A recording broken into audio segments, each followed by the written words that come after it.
Well, what a week it's been already with classic clues. They continue to come this weekend, though. Jason Weaver's going to run his eye over those at Lingfield. Of course, Betfred Oaks and Betfred Derby clues there. Aidan O'Brien has swept all before him so far. Can that continue? We've also got racing at Ascot, the Royal Racetrack. And we've got the Swinton as well at Haydock, part of their mixed card. I think it's the only mixed card we have now. But Jason, it's been an entertaining and informative week so far. Still plenty more to come, though. I mean, it's been crazy, Matt. When you think we've become sort of accustomed to the wonderful pedigrees and the beautiful thoroughbred and the unbelievable training from Aidan O'Brien, but those two horses that managed to win the trials, the colts anyway, going into the Betfred Derby.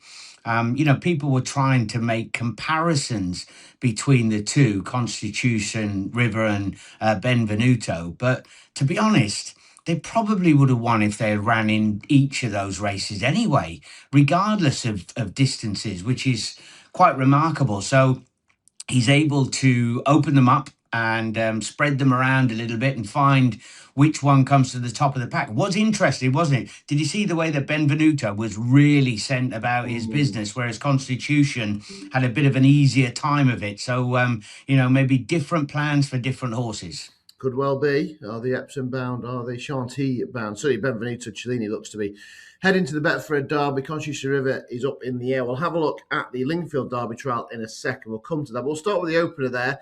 It's a Class 4 handicap, but you've got to start somewhere. 10 furlongs is the trip. Can we get off to a flyer? Hopefully. I mean, a lot of people are going to latch on to Twisting Physics just because he managed to come from the back of the pack last time.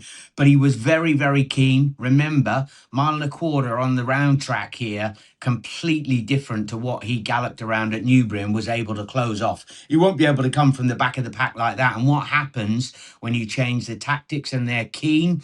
You end up doing too much early. For me, Salamanca City has only been given a gentle nudge by the assessor, just up £3 for a small margin win. Was given a peach of a ride by Danny Muscat at Yarmouth. One of those, she travels really, really well, and that's going to be her key component around here, to be able to sit mid-division and then hopefully be produced late again by Danny. Okay, Salamanca City then hopefully scores and kicks us off with a winner. And then we move on to another classic trial, the Betfred Oaks, up for grabs, or certainly their credentials up for grabs here, ahead of their 128. The 5 go to post, but all the big boys represented. Yeah, look, going to be so interesting. You've got to watch the form lines because the filly who beat Amori Queen when she ran is going to go in the 4:05 and a handicap at Ascot, Naya. So do keep a close eye on that as you're working forward. She's got a massive step forward. Now, what has happened to Charlie Appleby? I was looking earlier on, Romantic Symphony, they were something like 1 from 26, 1 from 27. They've really gone off the boil, and she's probably going to be towards the top of the market. I think, for what it's worth, that Ryan looks like he's on the wrong one in Cameo. And it's the talking jockey who wasn't quite happy with the ground, and then he managed to ride again. Tom Marquand comes in for the ride on Bloom. She put up a good performance when winning a real big field maiden at Cork, and then was thrown in the deep end on her return and ran really, really well. I think, granted the way that Aidan's improved dramatically for the run, she's going to be the one who could come out on top in the Betfred Oaks trial. Wonderful. And then we move on to the Colts and the Derby trial at 158. And again, obviously, Lingfield kind of mirrors Epsom with that downhill run, kind of akin to Tattenham Corner, and that's why trainers like to use this as a prep. Yeah, like you've got the atmosphere here at Chester, and they're obviously on the twist and the turn that they step forward so much. And then when you go to Lingfield, that drop, it's actually more severe. It makes Epsom feel like a slow glide down towards Tattenham Corner. This one, you reach the crest and it's off and gone. So yeah, I think it's a great trial for the big one at Epsom. Why, oh, why is Isaac Newton being massively overlooked in the market? I mean, with the way that Aidan's have been going, he was as fat as me after Christmas when he ran at Newmarket. He was on the wrong part of the track. Now, Everybody's got their own view. They were saying it was running completely even. I thought the horses towards the middle to stand side was the place to be. That looked like the conveyor belt at the Newmarket Guineas meeting, and he was posted over on the far side of the track. Look, I know that Fred's been very generous with his odds regarding him, and he's going to go off. Not favourite, I think, Matt. Anyway, that's the key, and I think he's been overlooked. Are you Aidan Bryan to continue then? They're dominating the Colts Classic picture. The fillies are in action in the Chartwell Stakes. This is a Group 3 contest over the straight 7. Good contest. We normally associate this. The French haven't got a raider this time around, do they? They normally come over and manage to throw one in here. Royal Velvet. Now, was she on that part of the track that I was talking about at Newmarket, that conveyor belt? She came from last to first with a real whoosh, put up a career best performance, likely to be heavily punted. She's drawn 8, so she's going to be up towards the fence, and it'll be all about getting a little bit of luck from there. Copacabana Sands, who was with the Michael O'Callaghan stable, switches across to the Balding Yard. That has certainly been the way to go so far, hasn't it? But I think right down the bottom, you'll remember Ray Guest, who was training, sadly packed up last year, but he's kept a few in training. And one of those is Sunlit Uplands, who ran a really good race in listed company at the back end of last year, was arguably a career best. Now, David Probert on board. He's done well for the stable, well for the owner. Now, Ray Guest, and first try for Stuart Williams. I know he's posted a little bit, she is posted a little bit deep. And I pray all 8 go. If the dead 8 go, she's a big each way player. Okay, down the bottom then, Sunlit Uplands, and one more from Leafy as well. This is a 7.5 furlong handicap, and hopefully, once again, the dead 8 lineup. Yeah, I've gone a little bit conservative here regarding the prices, because Back in Black, surely this is a Royal Ascot handicapper in the waiting. I remember him winning at Newbury last season, and he looked really, really good. And that didn't quite happen afterwards. I don't know if there was a problem, but he came back. He ran over the mile. I don't think he quite sees it out, if I'm being honest. 7.5 furlongs down the hill, freewheeling, is tailor-made. You need to have natural speed to be at your absolute best at this particular venue on the straight track. And he's got it in bundles. He's towards the top of the market. And I think that he can bookend the card, because we go Muscat and Fanshawe early on. I think they'll double up here, Back in Black. Yeah, big chance for me as well. Fancy that one. And you're right. Certainly eyes on Royal Ascot drawn to him, a very talented. Let's run through Ascot as well. A couple of big fields to look forward to. But first of all, 10 go to posting another fillies handicap over the straight mile. I'm just finding that one. And that is, oh yes, for the girls, 145. I think that this is full of fillies that have not quite fulfilled their potential as yet. A real good look back through all of their run styles. And there's one in here that is probably nowhere near its ceiling rating if she manages to settle. Electrifar, who goes for Ed Walker. Now, the team couldn't be in any better form at the moment, and did really well to finish a close-up 7th last time on her return, despite racing with the choke out the whole way round at Kempton. No problem switching back onto the turf. Kieran Schumacher on board, and there's a possibility she could get away up top on the front end. The yard are in form. She's better than her perch of 84. Got to keep an eye on Electrifar, and she might sneak into a bit of an each-way price. Okay, Electrifar then, yes, a 10.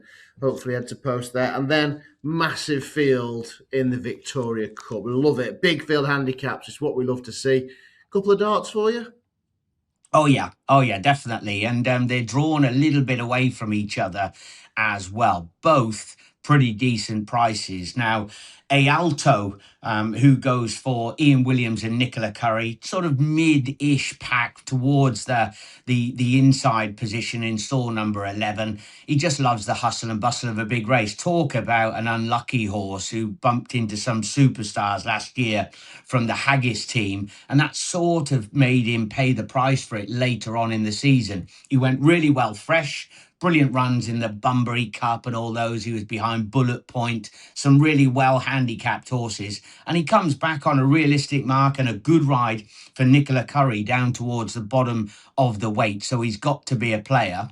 And if we were looking earlier on at the William Knight filly who goes in the listed race, bit of form intertwining there. Jumbie, the old favourite, wasn't drawn on the right part of the track and just finished up the tail of a few of these. I know Jordan Electrics was in there, but I fancy that he was on the more favoured part of the track at Newmarket. Now, Oliver Carmichael, he's been given a few chances on the old boy right down the bottom, and he's drawn in 24. So he's going to be parked up against that stand side rail. Two runners. They both like the cavalry charge. They are at home in these sort of races on different parts of the track. They're both each-way players. Right down the bottom of the race card, yeah, Alto and Jumbie, 28 and 29, then see, drawn on either side. Good luck with those in a really difficult Victoria Cup. And then we've got another big field, 15, this time, though, around a couple of turns, a whole lap of the track under a mile and a half. Yeah, and I mean, I was wanting to give the likes of Al Wassel Storm a bit of a chance. Owen Burrows does incredibly well. He ran in the Betfred Derby. Took him a little bit of time to regroup and come back. We've got an ex Jean-Claude Rouget runner going for James Owen, Kershinger at the top, who could be anything. But I was all over Valedictory when he ran on his return up at Newbury. And it was a weird one, wasn't it? He seemed to get outpaced, lost his position, was going to finish fifth maybe. And all of a sudden you turn around, looked at the screen, and he was on the tail of the leader, finishing second. Really weird one. Who gets the call? Billy the Kid. This is becoming more of the norm, isn't it? He takes the ride and he steps up to the mile and a half. So he's got to be a big player. Okie dokie then, yeah, Valedictory did catch an hour. Odds on for that as well. Step Up and Trip looks sure to suit. I'll just run the rule over the Swinton then at Haydock as well, 1:15 on TV. Larfy obviously heads the weights, chucked out for overuse of the whip at Aintree. It looks all about telling the name, doesn't it, for Dan Skelton? We know what a master he is. With the handicap, 2 mile handicap hurdles especially, so that'll be of interest and probably takes a big chunk out of the market. Finished fourth in a fighting fifth a couple of years ago. Gibbs Island was pulled out the Scottish champion hurdle. Obviously, he was well touted for that account with the ground. He'll have better conditions this afternoon. Dance and Glance, we know, goes well here, whatever track and trip previously, but the eye's drawn to Helmvine 5 weeks ago, disappointed at Plumpton, well beaten when falling 2 out. But if you go back earlier on the season, he's second to Alexa in the Greatwood, is tip-top form. That run at Plumpton game just 2 weeks after finishing second at Newbury, so maybe he needs a little bit of a bigger gap between his races. And I think double figure price, Helmvine, he's just £3 higher than that Greatwood run. I think give you a decent run for your money for Alan King and Tom Bellamy.